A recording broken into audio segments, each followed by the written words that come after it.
नमस्कार साथियों, आज मनोविज्ञान की 6वीं वीडियो है और आज हम जो चर्चा करने वाले हैं वो हम करने वाले हैं विकास की अवस्थाओं की। विकास की अवस्थाएं, इस पर हम चर्चा करने वाले हैं। ठीक, तो देखो, विकास की अवस्थाएं कई मनोवैज्ञानिकों ने अलग अलग बताई है, लेकिन सामान्य तौर पर जो अवस्थाएं मानी जाती हैं, या फिर यूं कहेंगे पेपर में जो ज्यादातर पूछी जाती हैं, उन अवस्थाओं पर हम चर्चा करेंगे। तो विकास की जो अवस्थाएं हैं, उन अवस्थाओं में हम देखें तो सबसे पहली जो अवस्था मानी जाती है विकास की, वो मानी जाती है क्या? गर्भावस्था। दूसरी जो अवस्था मानी जाती है वो मानी जाती है शैशवावस्था।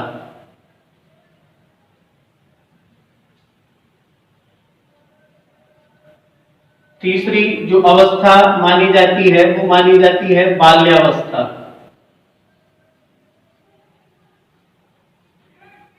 और चौथी जो अवस्था मानी जाती है वो मानी जाती है किशोरावस्था। इन अवस्थाओं तक क्या होता है, मनोविज्ञान के अंदर अध्ययन किया जाता है, गर्भावस्था से लेके किशोरावस्था तक, और फिर इसके आगे प्रौढ़ावस्था और भी कई है, लेकिन जिस पे चर्चा है वो ये है जो ज्यादा इंपॉर्टेंट है। तो जो गर्भावस्था है, ये 4 अवस्थाएं हैं जिन पर चर्चा करना है। इनमें से हम एक एक अवस्था पर क्या करेंगे, विचार करेंगे और सारी अवस्थाओं को 1, 2, 3, 4 दिन में खत्म करेंगे, और 5वां जो दिन होगा उसमें हम सबका तुलनात्मक अध्ययन देख लेंगे।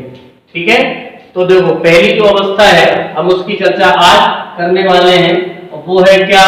विकास की पहली अवस्था, गर्भावस्था।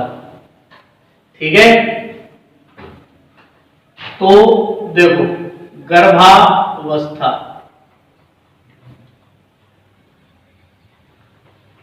सबसे पहली बात, जो गर्भावस्था है, ये गर्भावस्था गर्भाधान से हम कह सकते हैं ये कहां तक है? प्रसव तक, यानी बच्चे के जन्म तक। गर्भाधान से लेके बच्चे के जन्म तक की जो अवस्था है उसको गर्भावस्था के अंतर्गत रखा जाता है।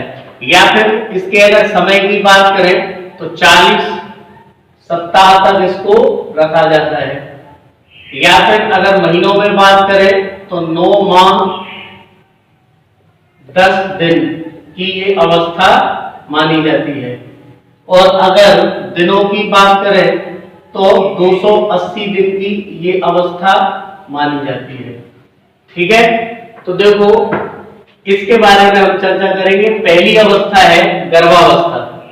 इसको बालक के या व्यक्ति के विकास की पहली अवस्था बोला जाता है, इसको गर्भावस्था को। ठीक है, अब पहली अवस्था बोला क्यों जाता है, तो इसका कारण समझो। पहली अवस्था इसको क्यों कहा जाता है? इसलिए कहा जाता है कि इस पहली अवस्था में व्यक्ति का जो विकास है वो प्रारंभ हो जाता है। अब आप कहोगे ये कैसे? तो हमें पता है, हमने देखा है कि हम विकास के अंदर शारीरिक विकास के अंदर मानसिक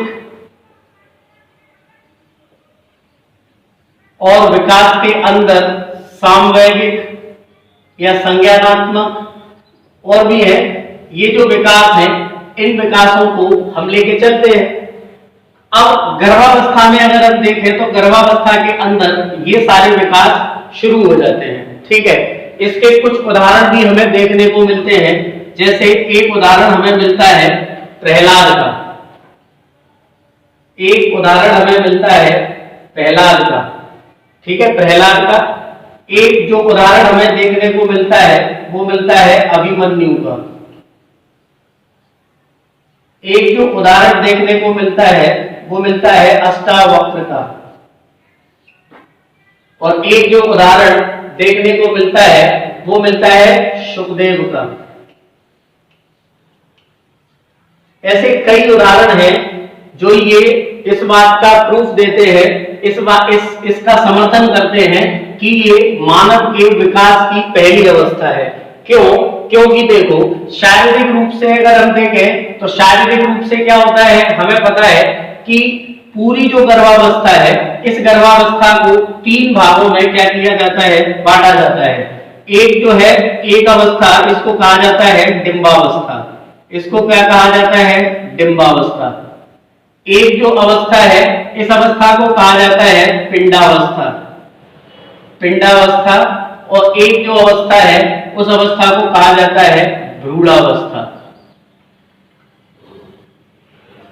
इन 3 अवस्थाओं में इसको बांटा गया है।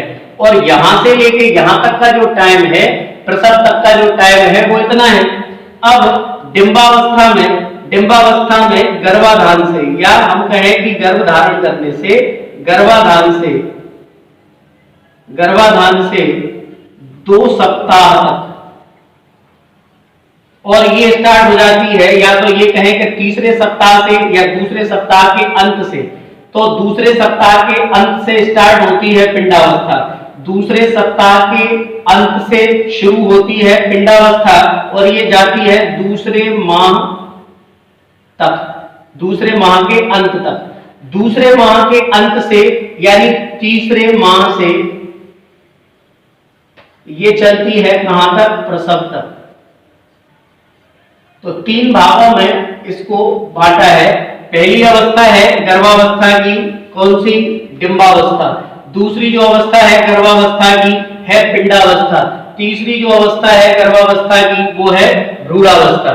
तो पहली जो अवस्था है डिंबावस्था, इस डिंबावस्था का जो टाइम पीरियड है, पेपर में अगर ये पूछा जाए, पूरा गर्भकाल अगर पूछा जाए तो गर्भकाल तो 280 दिन का है।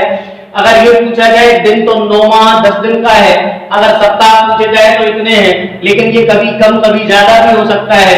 एक्यूरेट अगर पूछेंगे तो इतना है, जो ज्यादातर मान्य है। लेकिन अगर गर्भावस्था की अगर अवस्थाएं पूछी तो 3 अवस्थाएं हैं गर्भावस्था की। एक अवस्था को डिंबावस्था, एक अवस्था को पिंडावस्था, एक अवस्था को भ्रूणावस्था कहते हैं।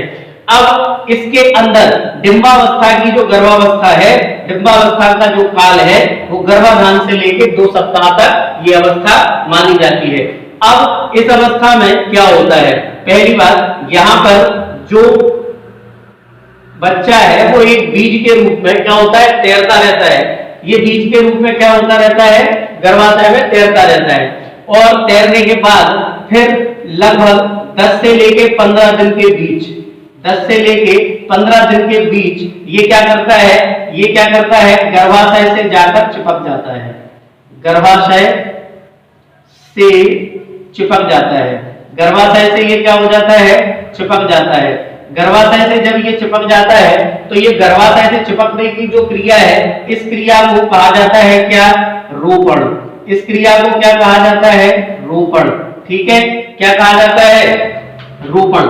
तो ये जो रोपण की क्रिया है, ये रोपण की क्रिया होती है। ध्यान हमें ये देना है कि अगर ये पूछा जाए कि जो रोपण की क्रिया है, जो क्या रोपण की क्रिया है या इम्प्लीमेंटेशन की क्रिया है, ये इम्प्लीमेंटेशन की क्रिया या रोपण की क्रिया किस अवस्था में होती है, तो गर्भावस्था में तो है, लेकिन गर्भावस्था के अंदर काय में है, डिंबावस्था में है। ये जो रोपण की क्रिया है ये यहाँ महत्वपूर्ण है, ध्यान देने वाली बात है। और रोपण की क्रिया के साथ साथ क्या होता है, अपरा जिसको बोला जाता है क्या, प्लेसेंटा, या फिर किसी को बोला जाता है गर्भनाल, या फिर इसी को क्या बोला जाता है, गर्भनाल, या फिर प्लेसेंटा, या फिर गर्भनाल, या फिर अपरा। इसका क्या होने लगता है, विकास होने लगता है। जब अपरा या गर्भनाल का विकास हो जाता है और ये विकास इसी के साथ साथ रोपण के साथ साथ हो जाता है, अब एक दूसरी अवस्था स्टार्ट होती है जिसको कहा जाता है क्या, पिंडावस्था। जिसको क्या कहा जाता है, पिंडावस्था। ये जो पिंडावस्था है, ये पिंडावस्था महत्वपूर्ण है। जैसे यहां से हमने ये विभाजन लिया था शारीरिक विकास से, तो पिंडावस्था ही है जिसमें क्या होता है, कोई भी व्यक्ति क्या करता है, अंदर गर्भ में अपना पूरा एक क्या नाम से एक अंगीय संरचना बनकर तैयार होती है पिंडावस्था में। ये जो पिंडावस्था है, ऐसी पिंडावस्था के अंदर बन जाता है पूरा मानव।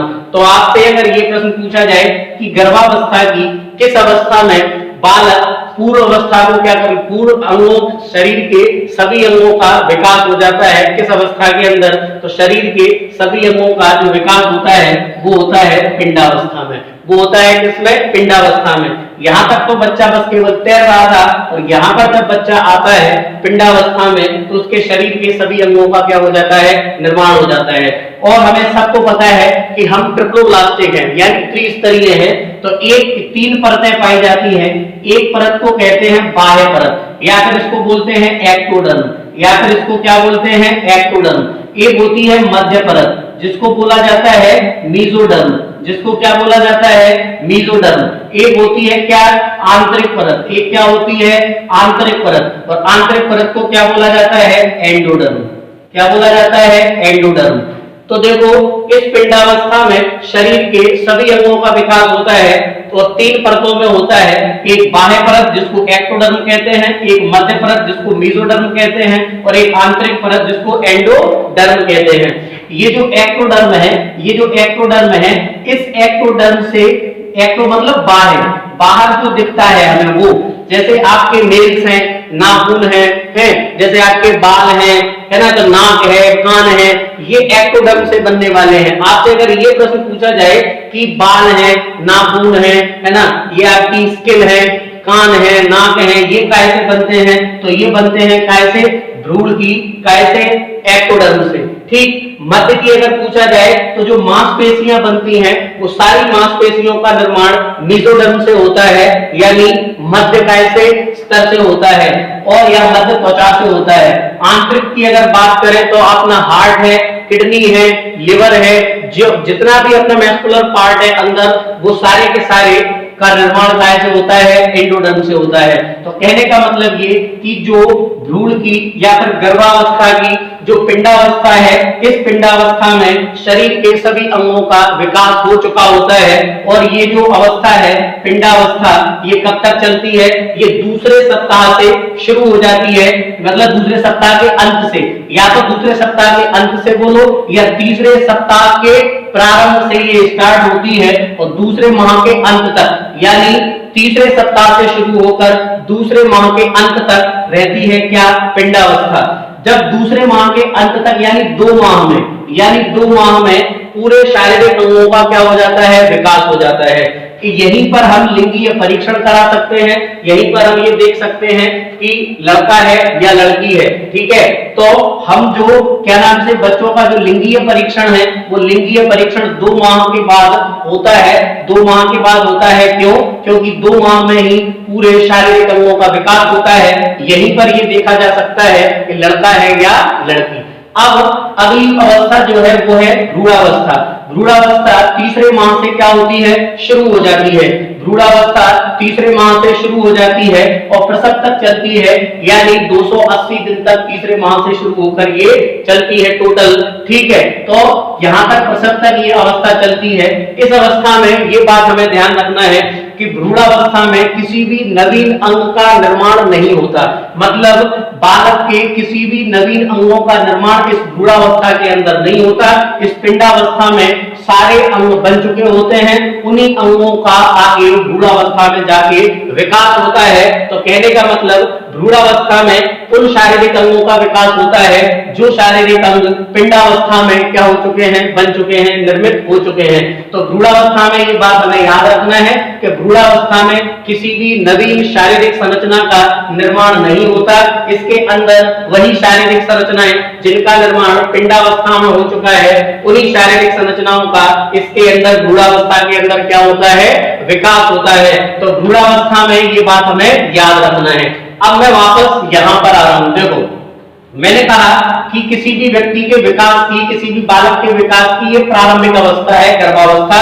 और विकास में हम शारीरिक, मानसिक, सामूहिक और भी, ठीक है, संज्ञानात्मक विकासों को देखते हैं। तो इधर ये बात मैंने इसलिए बताई क्योंकि आप समझो शारीरिक विकास, इसका मतलब ये हुआ कि शारीरिक विकास गर्भ से ही स्टार्ट हुआ, इसीलिए हम इसको विकास की पहली अवस्था कह सकते हैं। क्यों? क्योंकि शरीर बाहर निकल के नहीं बना है, हम पूरी की पूरी तरीके से क्या, बच्चा कैसा विकसित बच्चा पैदा होता है, ठीक है। तो जो विकसित बच्चा पैदा हुआ, इसका मतलब ये कि इसके शारीरिक विकास स्टार्ट हो गया था गर्भावस्था से। तो एक तो कारण है ये गर्भावस्था को विकास की पहली अवस्था कहने का।